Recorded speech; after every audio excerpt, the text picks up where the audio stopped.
Hi mga day! Nakita ko na namang may talbo sa aking bakuran kaya akin muna itong ha-harvestin. Pasensya naman kung panay singot ako dyan. Paano? Naiiyak ako sa hirap ng buhay. Pero sorry dahil mandirigma tayo.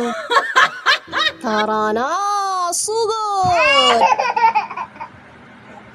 Tingnan nyo naman kung gaano kadami ang nakuha ko. Mga 30 pesos din to sa talipapa eh. O diba laking tipids? Wow! Oh, sa sobrang hirap ko, pati mantika naghihingal eh. Fish da muna for today's ulam tayo mga jay. Kasi sayang ang talbos.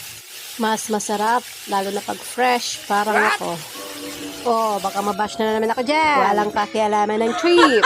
Iprito lang natin yan dun sa tasada. At sa same na pan, bawasan lang natin ang ating mantika at mag-gisa tayo ng mga aromatic. Saka natin isalansa ng mga fish dat natin dyan. At ilagay na natin ang ating fresh talbos.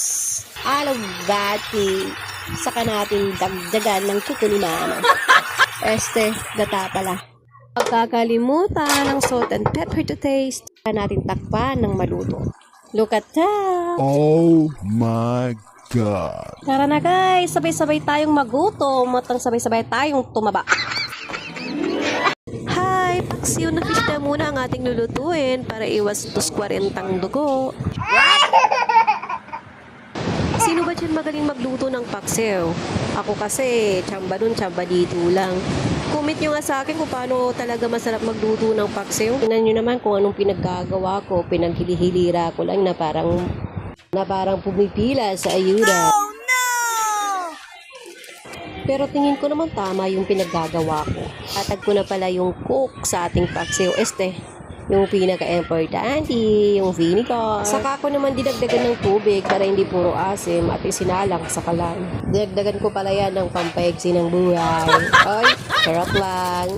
Kung makikita nyo, luto na at paubos na yung sabaw. Saka ko naman dinagdagan ng mantika. Sa tingin ko naman tama yung pagluluto ko. Mukha naman siyang masarap. Yung food critics ko walang magawa. Hakot niya lang magutom, di ba? Sarap ng kamatis. Alat.